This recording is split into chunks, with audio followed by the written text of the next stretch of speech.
नमस्कार विद्यार्थी मित्रांनो, आज आपण अपूर्णांकांची वजाबाकी कशी करायची ते शिकणार आहोत।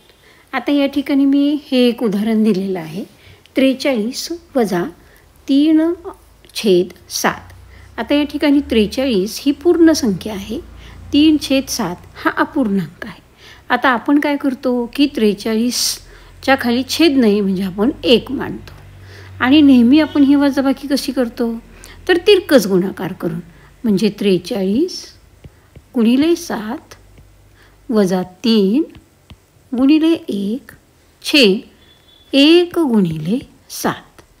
आता हा गुणाकार करूयात। 7 त्रिक 21 ला 1, हातच्याले 2, 7 चौक 28 आणि 2 30, 301 वजा 3 एके 3 छेदस्थानी 7। आता 301 मधून 3 घालवायचेत आपल्याला। 1 गेला म्हणजे इथे राहिले 2, मग 300 मधनं 2 गेले की किती उरले तर 298/7। म्हणजे हे गणित करण्यासाठी बघा, आपण तिरकस गुणाकार केला, पुन्हा गुणाकार केला, पुन्हा वजाबाकी केली आणि उत्तर मांडलं। आता हेच उदाहरण मी एका सेकंदामध्ये कसं करायचं ते शिकवते तुम्हाला। बघा, आता या ठिकाणी 43 आहे, 43 ऐवजी लिहायचं इथं 42, या ठिकाणी 3 आहे आणि इथं 7 आहे। आता 7तून 3 गेले की उरले 4 आणि छेदस्थानचा 7 आहे तसाच। हा पूर्णांक युक्त अपूर्णांक, याचं आपल्याला रूपांतर अपूर्णांकामध्ये करता येतं।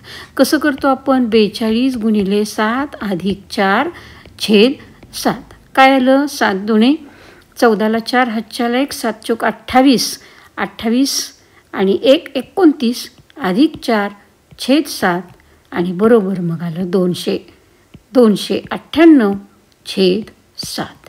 बघा, इथं पण उत्तर तेच आलं, इथं पण उत्तर तेच आलं, पण या ठिकाणी आपल्याला लगेच उत्तर काढता आलं। आता याचं रूपांतरसुद्धा आपण 42.4/7 मध्ये करतो।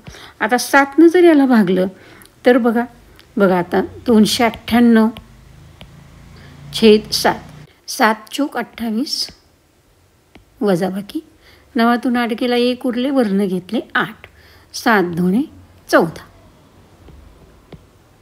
आणि बाकी किती उरले मग 4। म्हणजे हेच कसं मांडतो आपण तर 42.4/7, म्हणजे दोन्ही पद्धतीने उत्तर तेच आलं। आता याप्रमाणे आणखीन उदाहरणे सोडवून तुम्ही पहा।